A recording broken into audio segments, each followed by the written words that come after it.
You're listening to the Broadway Podcast Network. Yeah, because it's like, I am huge in people saying no if they need to like assert their own boundaries, but also what is the worst that's going to happen to me if they say no? I'm not embarrassing myself by asking someone to participate. When it became easy for people to say yes, it was really empowering.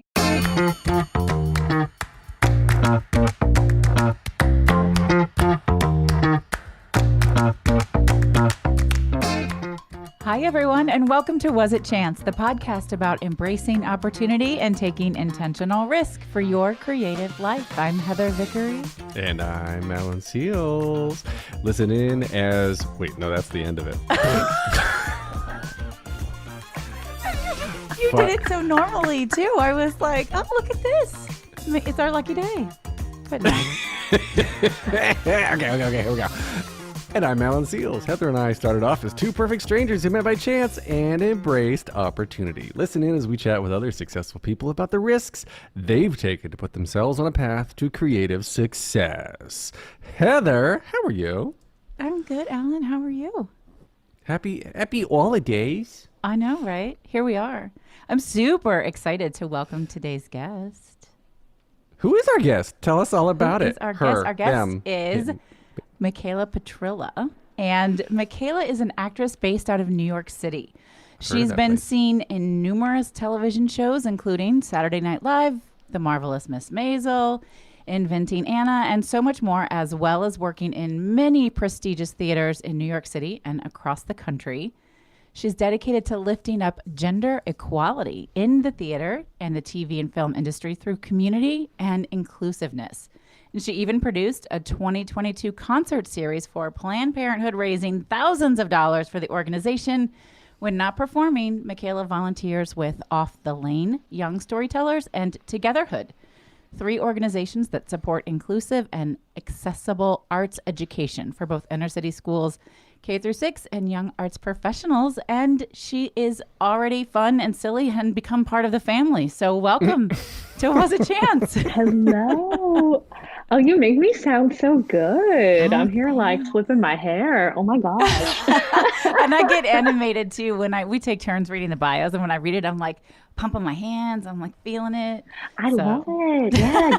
Get the body language into it. Yes. How I roll. Ooh, I feel so welcomed. I feel like I want to match your really good podcast voices here. So I'm like, I'm more on voice now already. I can feel it. I'm ready to go.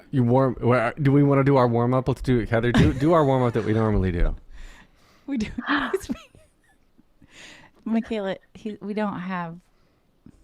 Shut the fuck up, Alan. Shut the fuck up, Alan. No, Heather. I try to get Heather to like improv shit all the time, and she's not having it. I'm just okay. So let's make up our. Do you sing, Mikayla? We know you're an actress extraordinaire, but do you sing? Oh, I do sing. Okay. That's usually my cup of tea. So I'm good. very much loving what you're doing right now. So we have a long running, I don't know, gag shtick thing, and now it's become our thing, where we have our guests sing their own version of Shut the Fuck Up, Alan, because I just always want to say it. I love him. I do. He's one of my favorite people in the world, but sometimes he needs to shut the fuck up. But that's how we roll. So if at any point that's your warning also / invitation. You're invited. So at any point you're just Alan, shut the fuck up. You can't say it. Now you have to sing it. I mean, I know I just met you, so I feel bad insulting you in that way, but you can shut the fuck up, Alex. There's a little jazz. You're gonna shut the fuck up. Yeah, just like a little old jazzy intro. But we'll see where it goes. We'll see where. Shut the fuck up. Shut the fuck up. Anyway. I love it. She's like, hey, listen, I know I just met you and I'd feel kind of bad, but hey, here we go. Let me just go ahead and tell you to shut the fuck up. I like you. It's good. I like you guys. Oh yeah. Now that I'm like, using my psychic ability, I see that she's a soprano with a belt up to a D3, G6. So, like that. Are you looking at my resume? No, I'm using my psychic abilities. No. I'm using my psychic abilities. My jersey's going to come out this hour. I know it is. I'm already like, oh my God, you found the resume? Ooh, she's a soprano belt. Who knew? Did you used to have a big Jersey accent where you're like, oh my God, hello, like we're going over to the shore. Yeah, I'm from the shore, which is the problem. Yeah, I so my mom is like the most Jersey, like grew up in Jersey City, has the Farrah Fawcett hair, the fuchsia lipstick. Like she'll be like, I gotta take out the dog, I gotta call you on the phone. Oh my God, Mikayla. And like that'll come out. I try really hard to erase it from how I speak, but it does come out when I'm excited and it's like, oh no, the Jersey. It's usually with like the O vowel, like God or dog. It's all right. Don't be a hater. We like Jersey.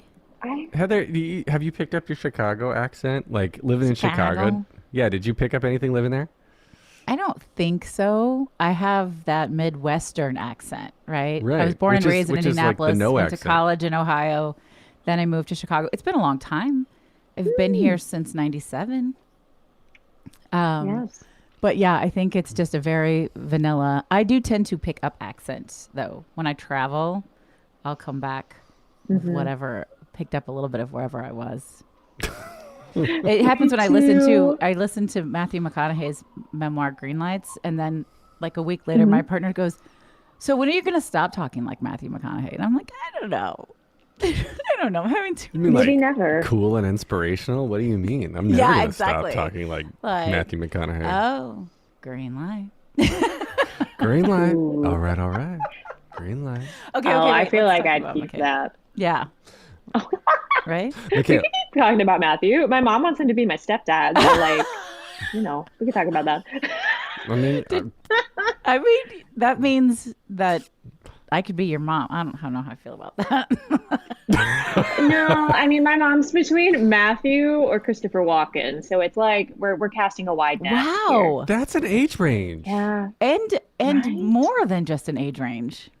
It's a range.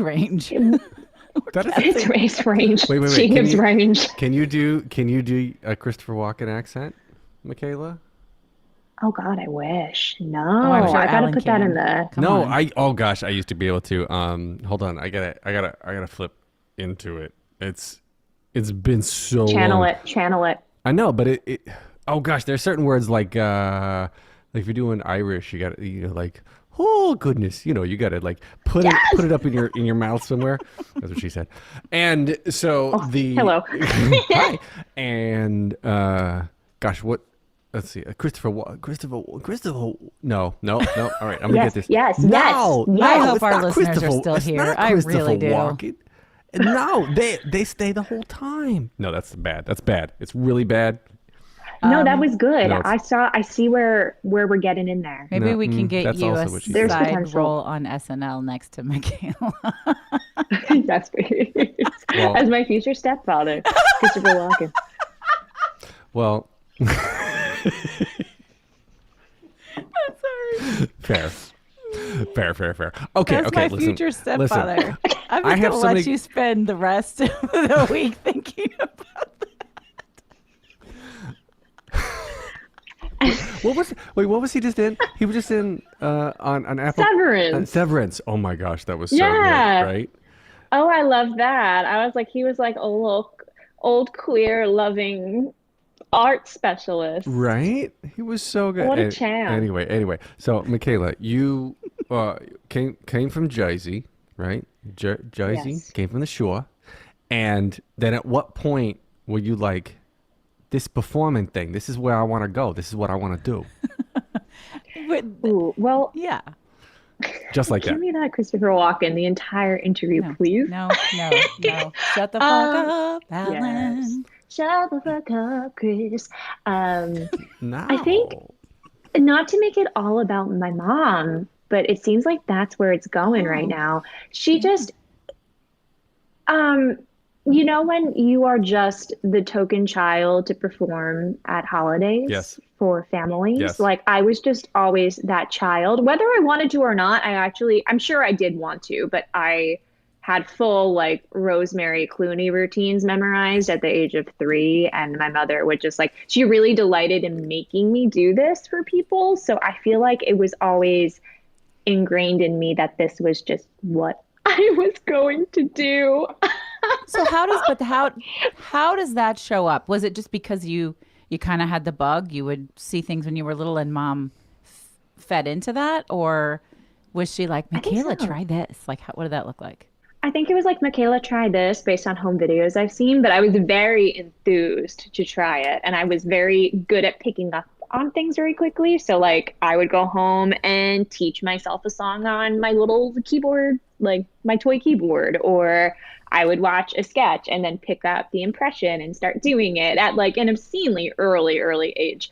So I think it was just kind of like we kept feeding each other's enthusiasm in that way. The more I did it, the more she wanted me to do it more.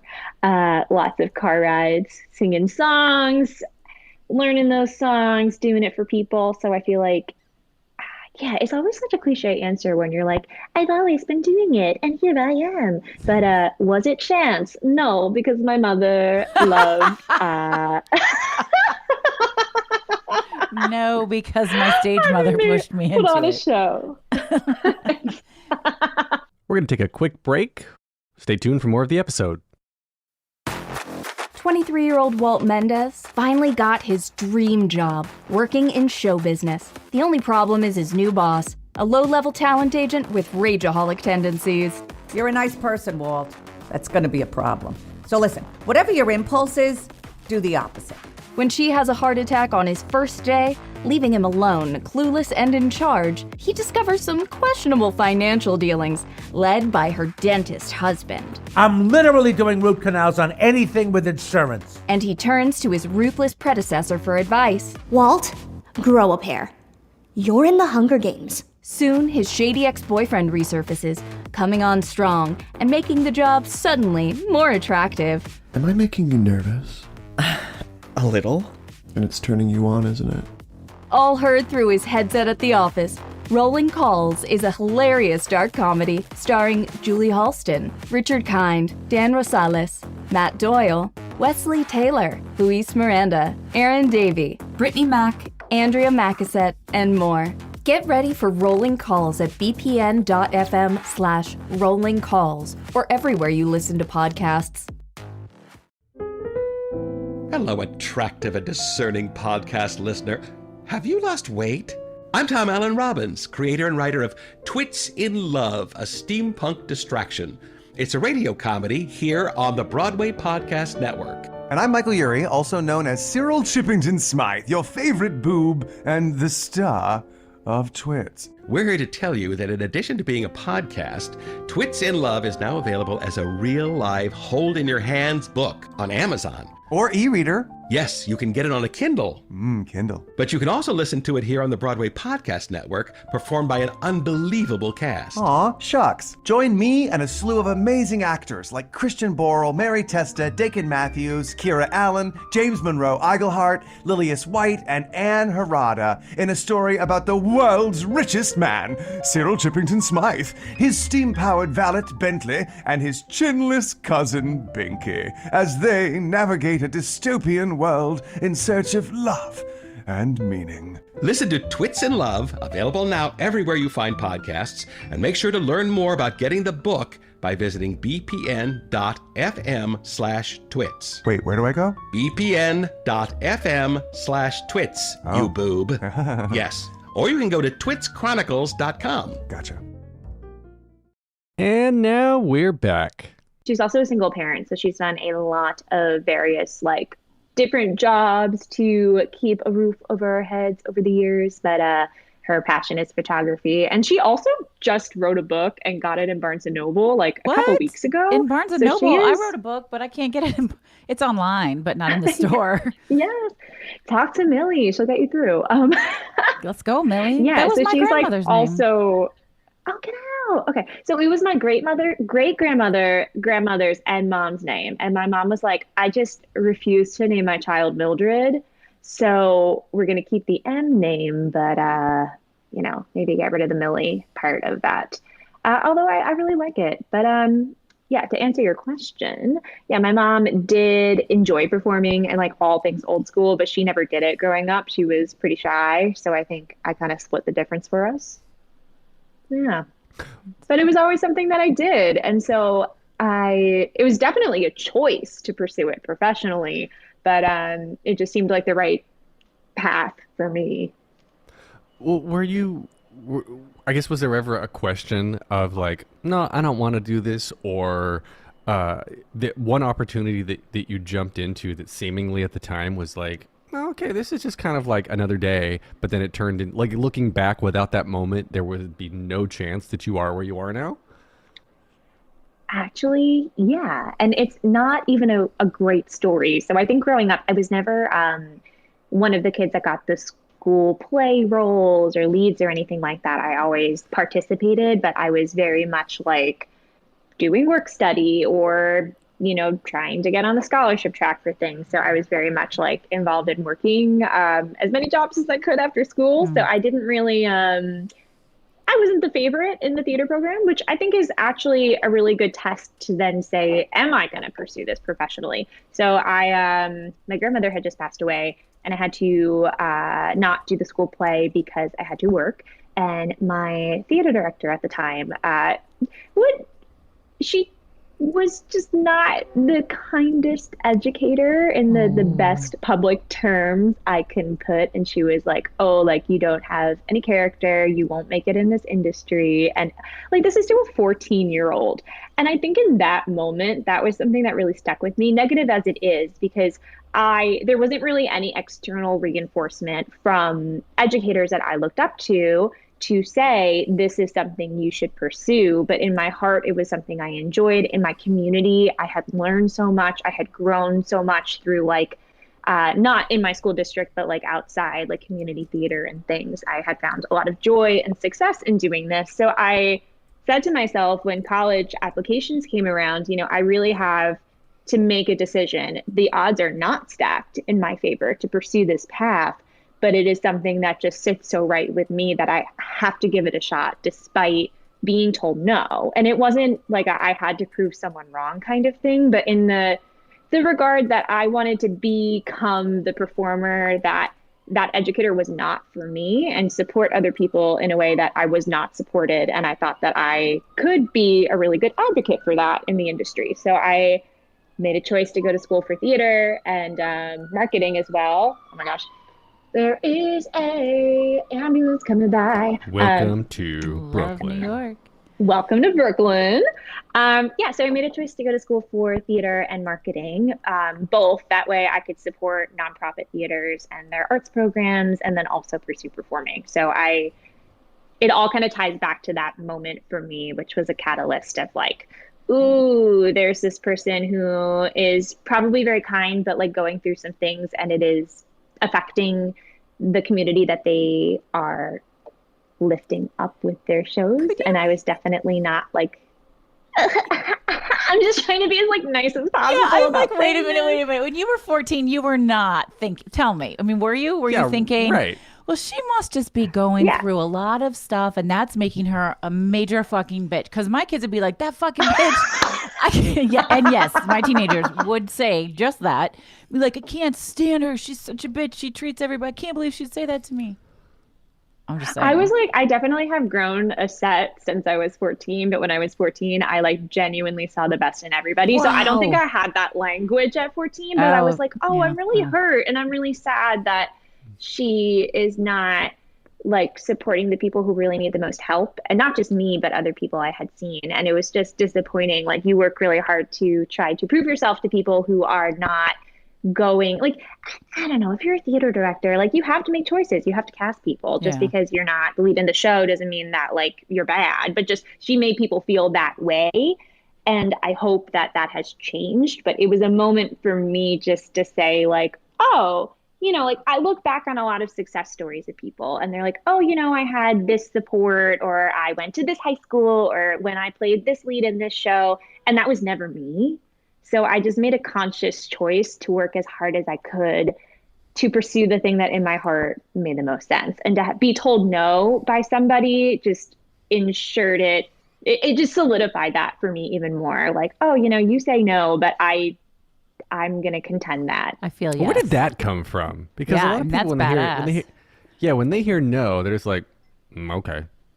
and then there's other It just people who are lit like, a fire. why? Because it was your grandma who said it, or because that's like, do you do that with her theater person or theater? Oh, sorry. Oh yeah, but Wait, my grandma had died. Wait, your so grandma I couldn't is your do theater a school person? show. No, sorry. No, sorry. Oh my gosh. So my grandma died, and I couldn't do the school show because I had to pick up a job to help support my family because my mom was working through a lot and my grandma had just passed. So it was like not the time to do a school musical that I was cast as like non-speaking part number 2 in. And because I had said I could not do it, the theater director responded. I've had a couple Seriously, of there was one time they cast me in a show. It was a non-speaking part in the play, but she made them triplets. So I was one of the non-speaking triplets. I was like, how... Like, there are no small parts, but I was like, oh my God. Strangely, there were 4 non-speaking triplets, but we don't talk about that. Oh my God, we don't talk about the fourth one. They're the fourth triplet. No one talks about the fourth triplet. Is his name Bruno? Yeah. Sorry. We don't talk about fourth triplet. We don't talk about Bruno. The kids love that. Yeah, I don't know. For most people, I guess that rejection would mean, hey, maybe I should try something else. But I knew it was, she was rejecting my character, not so much my talent, but then reinforced that by not supporting talent. But my character was a judgment of like, I'm 14. I literally don't have the ability to make adult decisions about my schedule, and I have to take care of family. So it was just a really twisted basis on which to make a child feel not good about something they are very passionate about. And I think in that moment, like, I just had this catharsis where I was like, oh man, like, that's really mean, but it makes me want to do this even more. And if you can't help me, I will find a different way. And I got so involved in my community after that, outside of that particular theater group, that I did end up finding a different path to the same goals that I had wanted in theater, which I think is a real testament to underdogs out there everywhere. I love that. Well, and so we see that in what you're out there doing right now. You're really committed to volunteer work and to changing inclusivity and gender equality and all of that. It seems like it was just born in you. Like that was just always there to come out, like helping people be seen and be recognized and be valued. Maybe just to be the opposite of what that teacher was.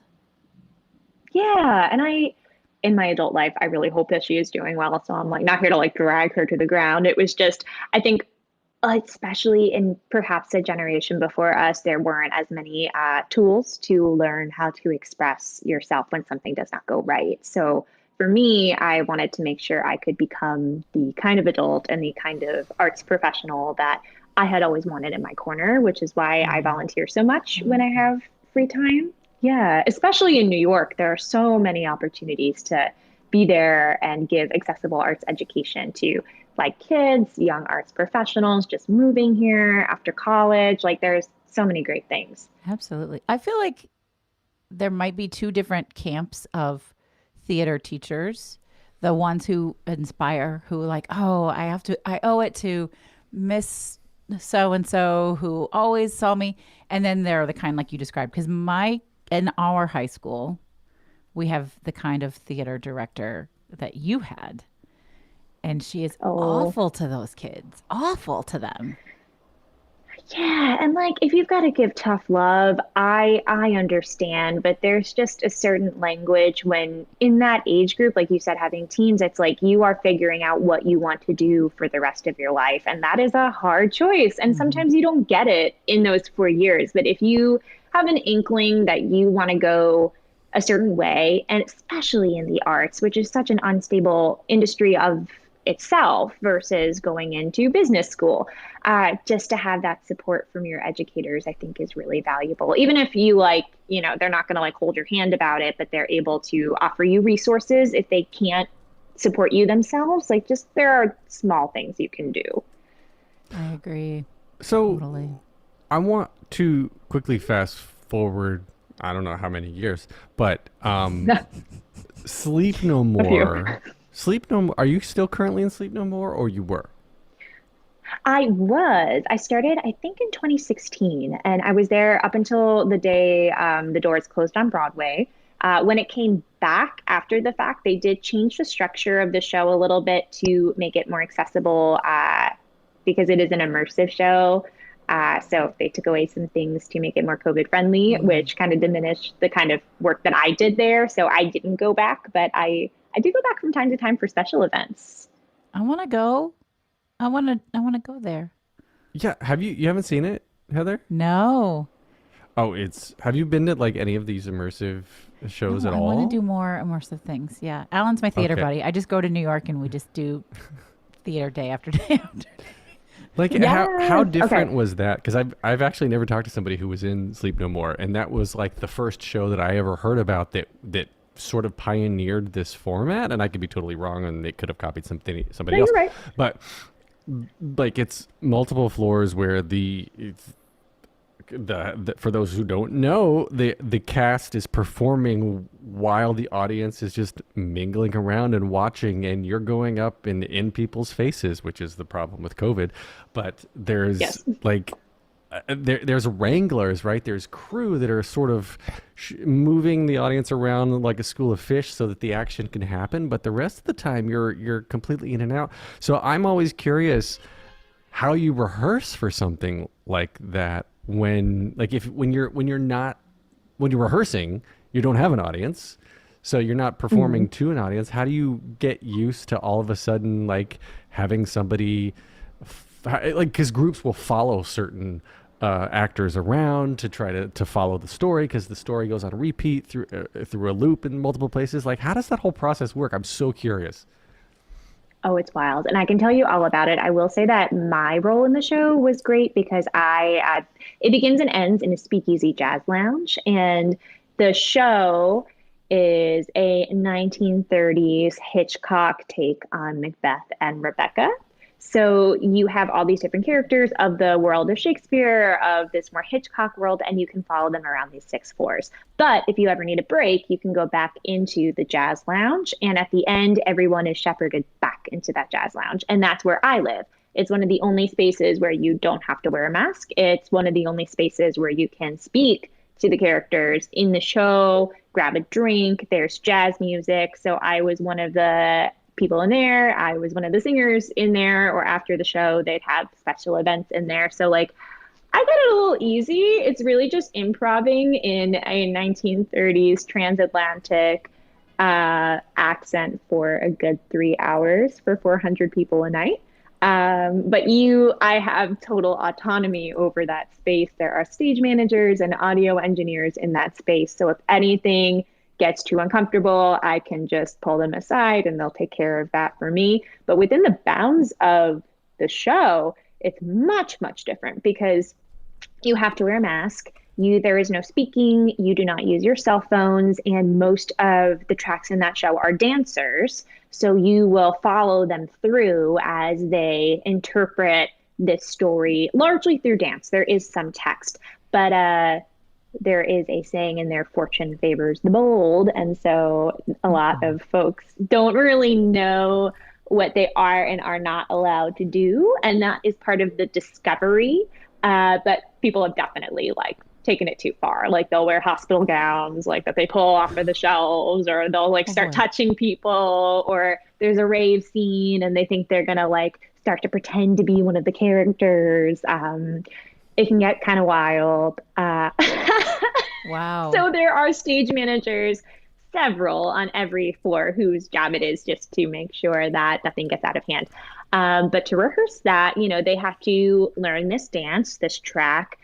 It's 1 hour track that loops 3 times. And then they will have either dress rehearsals or invited productions where the cast and crew of the building can come and they can do it for us where it's safe. And then we just, throw them in with the people and see what happens. It's crazy. The stories, some of the stories of things that have happened are insane. And because they have to start in the speakeasy, if there are celebrities or people of note who need a little more anonymity, they will come to me. I was like the person to like check them in and like make sure they know what the rules of the game are. And like some of them, like I think Selena Gomez came back one time. She's like, I wore all white and there's like blood all over my dress. It was like chocolate blood. It's fine. But she was like, I'm renting this outfit, and she was just covered in chocolate blood. Oh, wow. I was like, girl, I don't know what to tell you. And now you and Selena are besties, and that's embracing opportunity. That's how And Alan there would we do go. it. That's how Alan would. He'd be like, let me get your number and we'll figure it out. I'm like, hey, girl. Yes, Yeah, if I Selena, had a we nickel every figured it time out. someone came to me covered in blood, I would be Chocolate so blood. rich. Sorry. Wait. Oh, chocolate blood, yes. Chocolate That's blood. so cool, Mikayla. Yeah. Let's go back though to Take me back. so when you're applying to college, you decided to do theater and marketing. I love that. So because we all know that in order to be successful in this type of career, you have to take lots of risks and lots of chance and embrace that opportunity. Where does that really start to show up for you? I mean, I think it was a great risk to say, well, I was told I'm never going to make it and I'm going to do it anyway, or I'm going to at least try to do it anyway. That's pretty cool. But what is the first time you really remember taking a really big intentional risk and it either worked or it didn't work, but it led to something else? Ooh, I definitely do that all the time in small ways. I'm trying to think of a big way. Small ways count. Yeah, I think I started volunteering at this theater in New Jersey, the Count Basie Theater. They have a community theater program out there. And I started learning marketing from this really lovely artistic director at the time.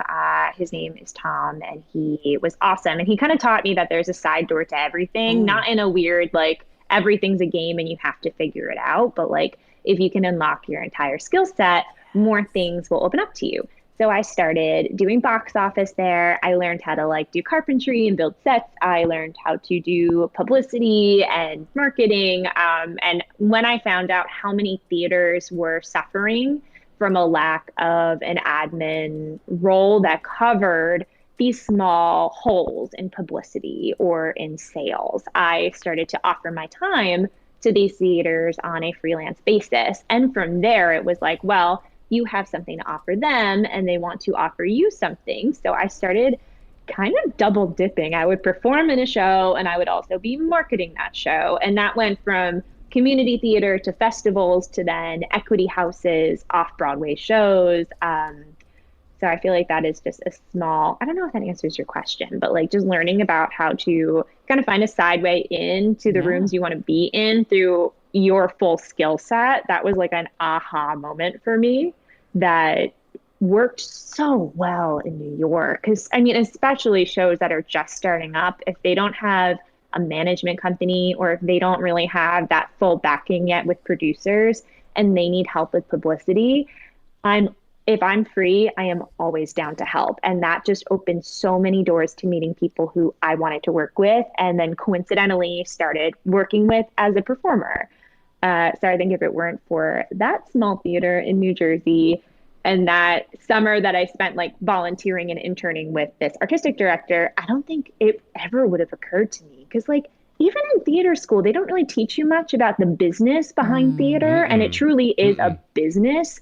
So once I got that marketing background as it applies to theater, I not just learned how to help the theaters, but how to efficiently market myself, which then became so valuable in like these concerts I'm producing and things like that. So like I then started taking a lot of risks, reaching out to people saying, do you need help on this project?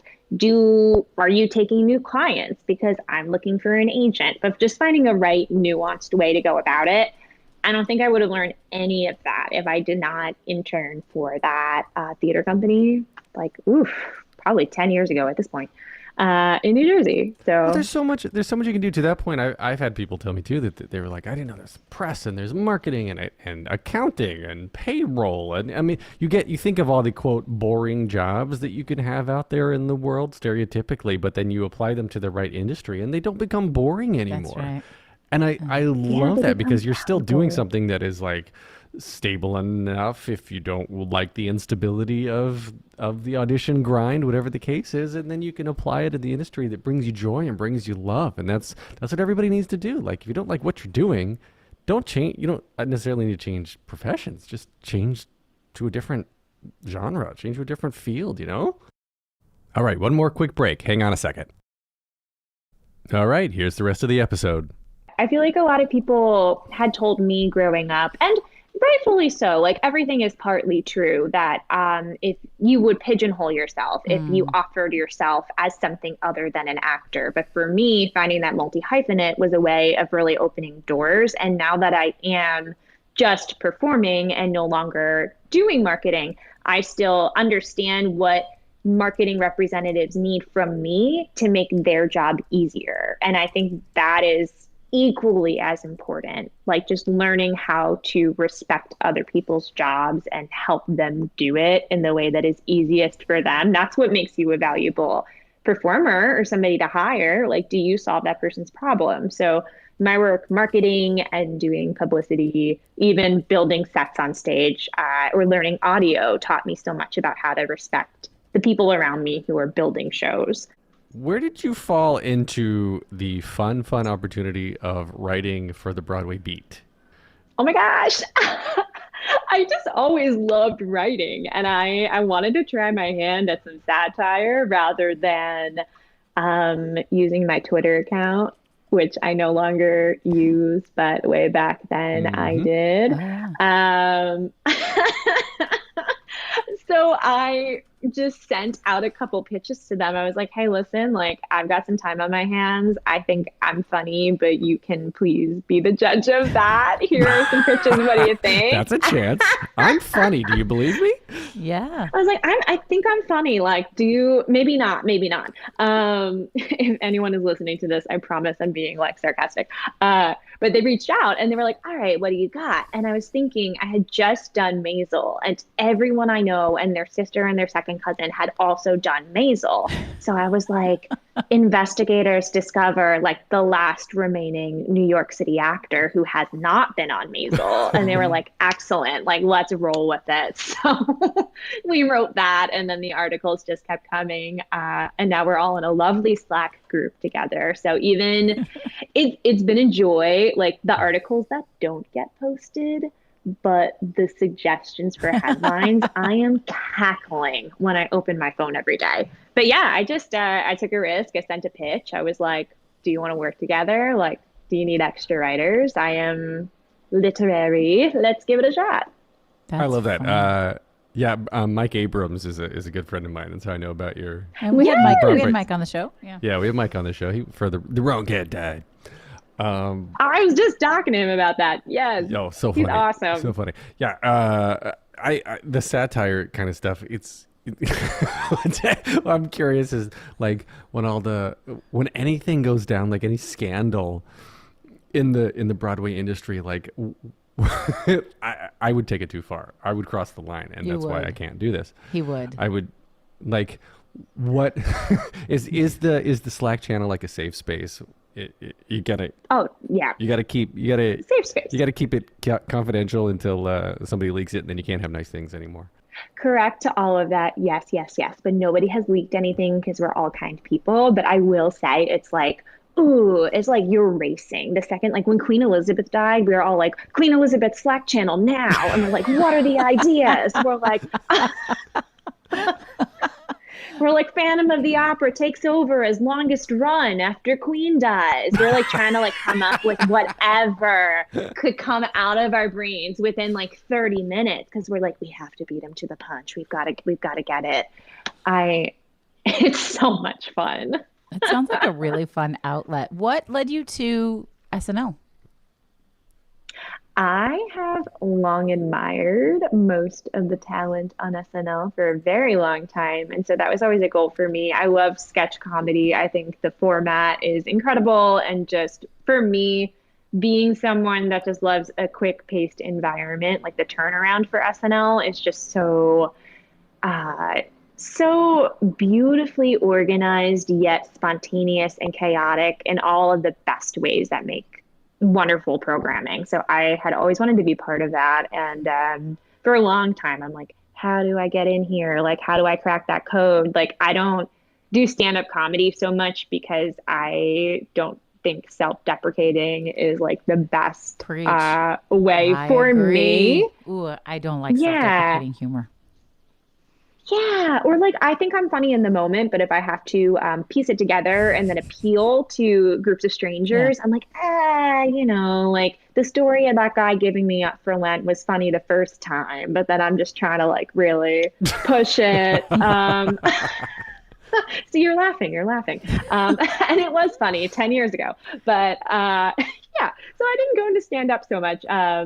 But I do love improv. And so I was like, how do I break into this? And I had found out there was this internal database of actors that they use for background, for featured roles that are not covered of their normal cast. So I got a referral for that. I auditioned, I got in the database. And then the day that they availability checked me was the week that COVID happened. And I was like, man. So I was like, that's not happening. And then a year and a half later, they reached out again. And I finally was able to be on the show. The first time I did it was like, if you look me up, there's no glory. I was like the rehearsal stand-in for Billie Eilish because she was sick that day. And I look nothing like Billie Eilish, for the record, but we're the same height. So I went in to 30 Rock and I got to be pretend Billie with the entire cast that day. So like rehearsing the scenes with them. Yeah. And then like for the pre-recorded sketches, Billie would like come in and just like read off a piece of paper and then go back in her dressing room because she was sick. But I got to be the one kind of like rehearsing and workshopping the scenes with those actors. So after I did that, they were like, all right, like this girl's chill. We can call her back. And now I do their pre-recorded sketches from time to time throughout the last 2 seasons. So that's pretty solid stuff. Just fingers crossed. More good things are to come, but super fun first way to tell people you're on SNL. I'm like, don't look for me. You're not going to see me, but here's like me in 30 Rock. And like, I worked on that. Like, oh my God, super fun.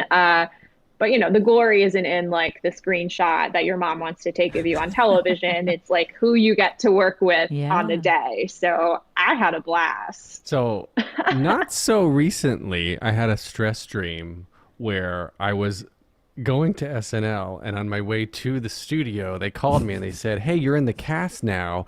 You're going on tonight. There's your mark. And I don't get a script. I don't get a prep. Literally, they're just like, it's Saturday Night Live. And then I'm there, and I don't know what I'm doing. And it's the biggest stress dream. And I've had multiple variations of that, where I've had to go into Hamilton as an ensemble member. I've had to go into Moulin Rouge as a featured dancer. I've had to be on SNL. And they give me no script. And they give me no context. And I'm just like, here you go, curtain up. And I in my dream, I shit my pants. Yeah, I'm like, how do you do? Do you shit? Do you pee? I shit. It is. What kind of excrement happens? Proverbial shit. Oh. And did you do the show with the shit, or did you have to clean it? Like, do you remember that from your dream, or was that something your dream didn't feel the need to cover? It's like I just want to know. It's like you can't die in your dreams, so right before you die, you wake up. Actually, shit in your pants. So right before you literally shit your pants, you wake up and you're like, I'm safe in my bed, and I can go. Yes. Yeah, that's always the worst for me if you're lucid dreaming and that happens and you wake up and you're like, did I do that? And then, yep. Like sometimes I'll wake up from a dream. I'm like, am I okay? Like, do I need to check my pants? Like, I'm really not sure. Did I do that again? So I'm glad. Did I do it again? Did I do it again? That sounds like a bad shrooms trip. I'm glad you made through it every time. You're here, you're standing, there's your next you're Broadway sitting. beat. But... Let's come up with Broadway beat headline. Lucid dream translates correlated to shitting the bed. No. Shitting the bed, shitting my pants in the bed. There's got to be something here. We're going to find Turn it. Into put it in Slack the channel. Hamilton music as a background. I am not throwing away my shit. Not throwing away my Shit. Let's talk about your 2022 concert series for Planned Parenthood. Yes, because I please. think that is so cool. And you have Yeah. another concert series, like this is a thing you're doing. I want to hear all about it, and I would love to have you sort of drop in, because I think sometimes, so we talk about this. This show's about manifestation, and manifestation isn't deciding you want something and then it just appears. It's declaring something and then changing the way you show up in order to achieve that. Just like you just told us you did with SNL. So where did you see that show up for you in this process with your concert series? Good question. And definitely glad that this just happened because it is a great story to that end. So over the pandemic, I don't know who you've covered and you're manifesting like authors you read, but my boyfriend and I got very into Joe Dispenza. And if you don't know him, he's like, I'm a scientist that will tell you that manifesting is scientifically correct. And here are all these exercises you can do to, yes, it's all quantum physics. So like, it is so palatable. And I swear to you, I'm like, this is bullshit. Like I see it cerebrally, but like, how am I going to make this work for me? I'll do his exercise. And like the next day, I will get the phone call. The next day, the very specific thing that I had meditated on will happen. And it's not always that easy, but one of my goals was like, okay, like I've done a lot in the cabaret scene. I have done a lot of singing at Sleep No More. Like I would love to do a show at 54. And that hadn't happened yet. And I have friends who produce there. I have like some lovely folks who are involved there. But for me, I was like, it just has never happened. There are also a few friends I've done some workshops with who have never done shows there who are like so ready to be on Broadway. So I had been sitting with this. I was doing all the Joe Dispenza workshop, notebooks, my morning pages. And I had started doing a cabaret series at Rockwood Music Hall because my friends were doing it. And the venues were just opening up after COVID and they were having a lot of trouble, getting back to the place they were before COVID with their programming. So I had created this fun concert series like 80s night or like fun cheeky cabaret shows. But then one time I decided, hey, I'm going to make it a Planned Parenthood concert. And that sold out, which was incredible. And I was like, all right, how far can I take this? So I pitched it to Chelsea Table. We got it there. We got more Broadway people involved. And I was like, all right, I didn't think producer was in the cards for 2022, but like most other motifs of my life, I like to, if the opportunity is not presented to me, I like to make it. And I have this skill set of producing, of marketing for other shows.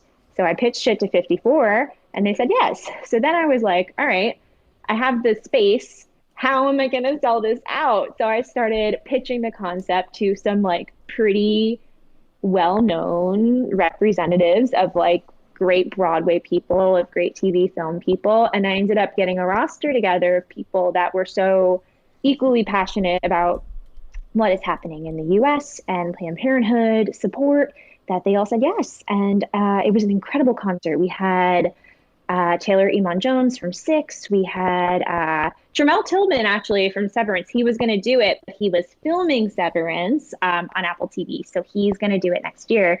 We had Jelani Remy from The Lion King. We had Sarah Steele from The Good Fight. So many wonderful people. Ali Trim from Wicked. We had Kate Moore, who is in Into the Woods right now. Like a lot of just wonderful, wonderful, wonderful people. So I felt T. Oliver Reed from Hadestown. Sorry, I'm like spitting off the top of my head, but like just incredible that we could all come together in this space and put together the show. Like I didn't know how easy it would be for people to say yes until I just press go. Yeah. That's so, a really powerful went for it. thing to hear you say. And I just want everyone to hear it again, because I think that there's so much opportunity and possibility. I didn't know how easy it was going to be for people to say yes. That's the thing, actually, in life, right? Like, we don't know how easy it's going to be. And if we sit back and we we wait for somebody to come to us or the doors to open? Yeah, because it's like I am huge in people saying no if they need to like assert their own boundaries, but also what is the worst that's going to happen to me if they say no? I'm not embarrassing myself by asking someone to participate in a cause-based concert for our community. It's a great cause and there is support there. So why not give it a shot? And the amount of people that were so generous with their time to say yes, people who volunteered to do it, like it was just wonderful. And it was so well received that 54 asked us to come back. And I am now producing a couple other shows at 54. So it has really just opened up so many doors to lead with. For me, like community is everything and bringing people together for common causes that we believe in. That's what theater is about, you know, making waves and storytelling about things that we are deeply passionate about, things that we need to be faced with that are maybe difficult for us to face when we're alone. We go to a show and that helps us process. Mm-hmm. So to do a concert about something that is so pivotal and so deeply turbulent in the States right now. I mean, it was one of the best nights that I could possibly imagine. And I was cool if people said no. If every single person said no to me, I'd be fine with that because it's going to be what it's going to be. But when it became easy for people to say yes, it was really empowering. And I feel really deeply grateful that that's how that went. But yeah, it all just started by me, like you said, changing my habits and changing my perceptions about how potential outcomes could go and really just giving it a shot. And it's not about my ego. It's about a bigger thing than myself, which is why I felt so happy to do it. That's a relatively recent thing, I guess, because this concert, just happened back in November 28th, right? So that was just a couple weeks ago as we're recording this. But has it, what Heather was saying, it was just like, you don't know how easy, you didn't realize how easy it was for people to say yes. Has that already changed or manifested itself in your current happening now and changed how you're looking forward on your projects that you're working on now?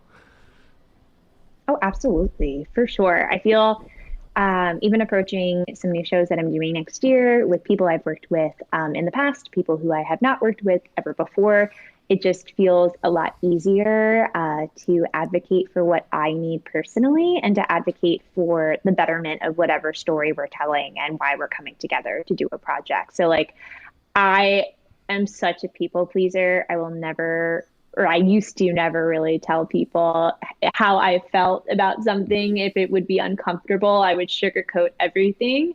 But now I'm finding through this work, just really easy ways to say, hey, like X, Y, and Z needs to happen. And here's how I'm going to work with you to make it possible. And it can be empowering. It can be kind, but you can still advocate for yourself and for the people in your corner in a way that's not scary. And I think I learned that from these past few shows producing, and it's such an empowering thing. So I can't say like the gigs are different, but I feel way more empowered to reach out to people with ideas.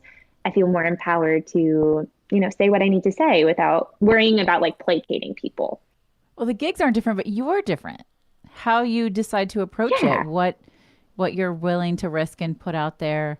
Because you said the thing that I say to my client, I'm a transformational success coach. And what I say to clients every day is, what's the worst thing that could happen? Yes. So you said that. I'm like, that's exactly it. Like literally nothing bad could happen. They could say no, or they could ignore you.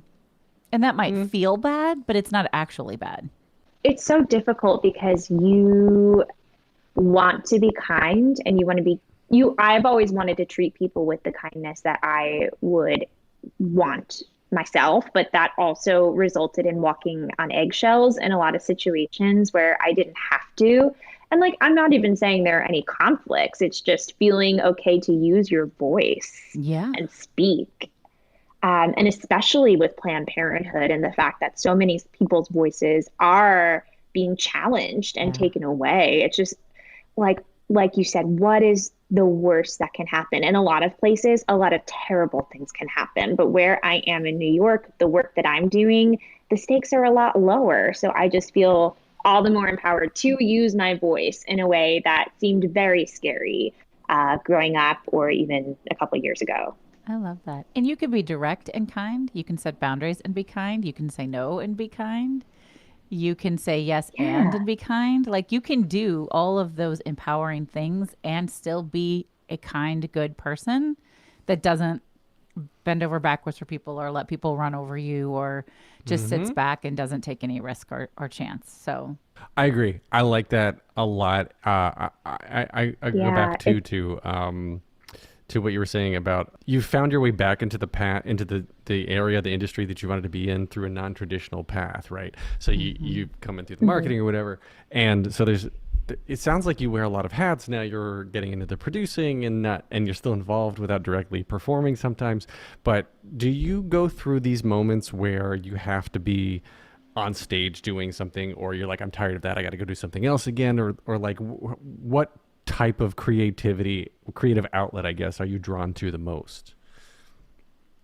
That's a great question. And I'm glad you picked up on that I absolutely cannot stay still. I am always picking up another hat. I'm always putting my hands in another bucket. So Mikayla, you're super multi-passionate, right? Like do you really love, I know you said you go back to theater, like you love performing, but it seems like you really enjoy sort of having your fingers in all of those different pots. And I love that is a role model for you. You're working with gender equality. You're working with the youth to show them that you can do lots of things you love. Yes, I love wearing all these different hats. I find that I can't stop myself from doing it. But I do love it the most when I can just show up to a project as a performer and lend that to something that a group of creatives have already established a show, and I get to just show up and play and have fun. That's definitely ideal for me. It's just not often, I don't want to say not often because a lot of new work is coming out, but I always see where people need a lift and how I can help lift them. So I'm always kind of drawn to taking on not necessarily more than I can chew, but an extra project here and there where I can help produce or help music direct or something like that. Like I just did a show with Lisa Lampanelli, the comedian, and ended up just signing on to be like a performer, but I ended up also like music directing and like helping out with vocals, and it was like a really cool collaborative experience there. But like there's always an extra hat to throw on, so if I have time, it just always ends up happening. But I love showing up just to perform when I can. That's awesome. Where do you stop, right? Because there are people who can't sit still, and I'm one of these, and I get this. There's at some point when all of a sudden you've already gone too far and being the people pleaser, right? You've already gone too far to maintain your health in a sane way, but you can't stop anything because that would let somebody down or multiple people. How do you work through that? I know my method, but Sure. this is just you giving me advice right now. Yes. Okay. Well, the pandemic had a lot to do with that because, I mean, we walked in for Sleep No More on a day in March and we made the call 20 minutes before doors opened to not do the show. And we thought we would be gone for 2 weeks, and we were gone for 2 years. So in that time of just so much silence and of doing that internal work by almost force, there was this silver lining, not to call what has happened with COVID a silver lining because it was awful and terrible, but the opportunity to turn inward and really see who you are and take stock of all you have done when things become a little slower. That was pivotal for me because I didn't know just how burnt out I was until I had the opportunity to rest. Yeah. So coming back into this industry after that time that we had off, I am just a lot more mindful of carving out a lot of space and time to take care and to read and to journal and to not overload my schedule and perhaps say no to more things than I initially maybe would have before the pandemic, just to kind of cultivate that calm and cultivate that peace so I don't go and then crash and burn, which is something I am certain I do. And accountability helps. I mean, I said before, like my boyfriend and I are both very much like two sides of the same coin. He does more TV acting. I do more theater, even though I've been doing SNL and stuff. But he definitely is like the calm, cool one. And I'm the very like extroverted, outgoing one. So we kind of teach each other that balance and we hold each other accountable to do it. So I'll hold him accountable to go to that event if it is something that makes him feel empowered. And he holds me accountable to take some space and take some time off if that is something that I need between shows. I also love James Clear. And so his work about building healthy habits is something that I started with a blank slate after the pandemic, and I just build my habits now, approaching shows in such a way that I do not get burnt out. If that answers your question. Yeah, just cultivating as much calm as possible and having something external to hold you accountable to do the thing you're saying you're going to do. What's your relationship like with failure in general? Like when things don't go the way that you had intended, what happens? I'm okay with it. I understand it, but I am very self-critical and very hyper-analytical. So I guess like I want the information, like a rubric to kind of understand how things failed so I can do better next time. And not in a like, shaming myself kind of way. Yeah. But there definitely is a lot of guilt and shame that comes around failure. So for me, like, I definitely understand that failure happens and that failure is frequent and often to your goals. If you are really pushing it through for the long haul of what you are meant to do in the world, it is not going to be easy. So I'm at peace with that, but it's, I think, the self-grading aspect that I have been coming to terms with. Like if I do not get an audition that I have done everything I thought humanly possible to prepare or to communicate with my reps or X, Y, and Z, I'll think I'm the problem or that there is some piece of the puzzle that I'm missing that needs to be fixed, rather than the the process of grieving failure and moving on is something that becomes quicker and quicker every time you do it, if you do it right. And I think doing it right is different for every person. For me, I think that just means letting go a little quicker of like what could have been better. I don't need to survey myself quite so severely. And I know that is something I do all the time, like not in a mean way, but just I'm just very deeply curious and I want to understand everything about everything. So when it comes to failure and me, I'm like, oh no, like I want to understand what happened. And that's cool to an extent, but all things in moderation, right? So I think just getting through that process a little quicker is something that I have been working on. And maybe 10 years ago, like I would definitely like harp on things or like fixate on things that were not necessary for my growth or my progress. So learning to let go of that.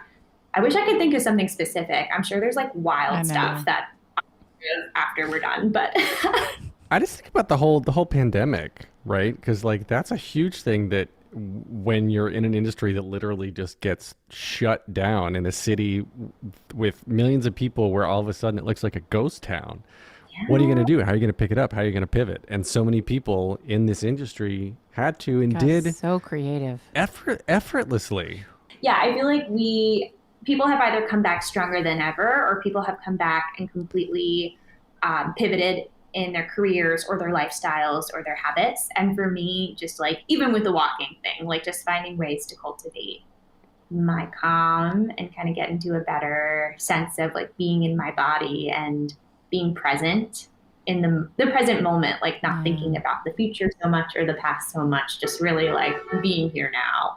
I have that tattooed on my wrist. Be here now. Yes! Be here now. Yeah. Yes. Oh gosh, I love him. Okay, kindred spirit.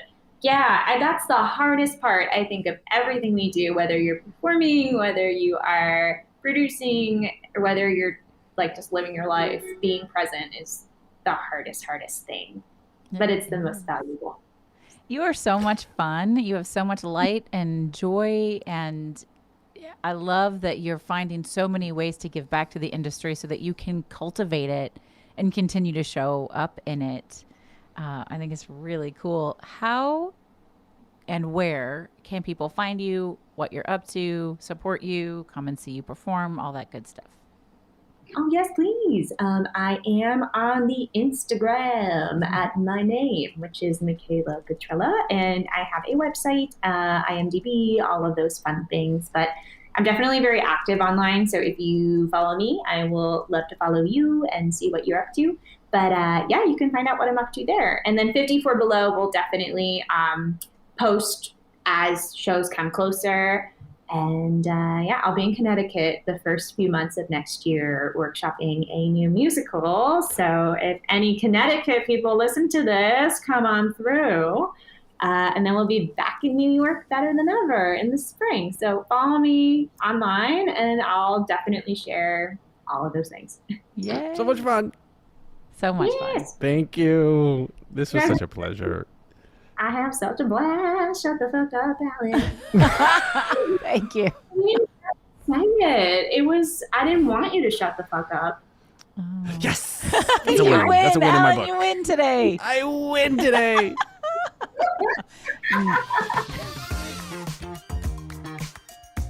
Mikayla's so zen.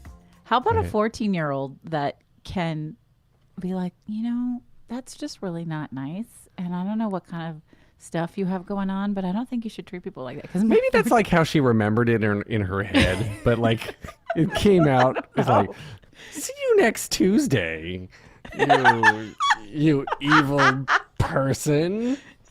There we are then.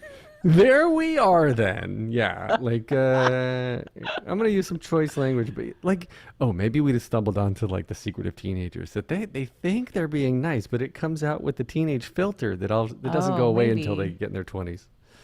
That's certainly the case for my kids. I can't speak for Mikayla because I didn't know her as a teenager, and she really feels like she was that kind and loving and thoughtful, and I believe her. Except you're right. As children, we do not hear. I can remember my oldest when she was 9. I'd be like, you need to watch the sass. And at one point she looked at me very honest and said, I don't hear myself that way. And I'm like, well, maybe I should record you. I'm kidding. Yeah. No. You sound like an asshole. No, that was something I had to learn in email, like writing and stuff, because I would just say things that I would write down my thoughts and respond and then reply. And then I'd read the responses before I send them. And like, wow, I guess if you don't have the context of shrugging and smiling and curling the corner of your mouth, and if you're joking or whatever, like you just lose so much of it. Anyway, Mikayla, like what a fun person to talk to. It is true that there's no context in written text. Right. There's no emotion attached. Yes. No, she is fun. She does so many cool things. I love the nonprofit work. It's really lovely to see people out there working on the gender equality. We forget. I wish we'd gotten more into this with her. We forget how fucked up gender equality is in theater. Mm-hmm. Oh, completely. Yeah. Yeah. Yeah, I mean, and well, there's in everything, gender inequality. In everything, like racial and gender and all sorts of shit. But I love what she's doing. I love the like it's so important to raise awareness and raise funds for Planned Parenthood. But again, I brought it up near the end of the interview, right? But she and it totally resonates with me is that if you can't get in the front door, you create your own side door, right? Yeah. So she didn't. Yes, brilliant. Whether or not she has the talent based on one teacher's opinion, right? She wanted to be involved and still found a way to be involved. And so if one thing isn't working, she can turn up another knob. And if that stops working, she can turn up another knob. And I respect that so much because that's how I think everybody should be operating. Absolutely. She cracked me up. She was like, was it chance that I got into theater? No, it was my mom. Fair. That was Very amazing. fair. Yeah. No, it's just my mom. Just my mom. No, she's fun. I love the manifestation. And I think she's so right about the pandemic that, look, there are silver linings. It was horrible. It was awful. And not everybody has come back and kept the insight. I think everybody had the insight. Oh, we're too tired. Oh, we work too hard. We go too much. And then some people have just like barreled right back in. And I really love that she's like, nope, I'm keeping my lessons. I'm shifting. I'm changing the way I do it. And it just feels better. So I hope everybody's out there trying to do it. Because I think this year kicked so many people's asses because we thought we were going to ease in. And that is not what happened. And this year was a beast for most people I know. Well, it's like all of a sudden a switch flipped. And depending on what state you're from, either the pandemic never existed or it just went away. And and then all of a sudden, once it went away, you had to find a way to go back to exactly what you were doing, but still have the adaptation of this altered lifestyle. And it's phenomenal how everyone's adapted. So you guys have been listening to Was It Chance, the podcast about embracing opportunity and taking intentional risk for your creative life. I'm Heather Vickery. I'm not letting you get out of here without plugging where they can contact us and send in the information. Go ahead, Alan. You can Where find us can they do it? on Instagram on the Igs at Was It Chance. Email us at wasitchancepodcast@gmail.com. And I'm Alan Seals. There, now we can continue the outro. Take care. Bye-bye.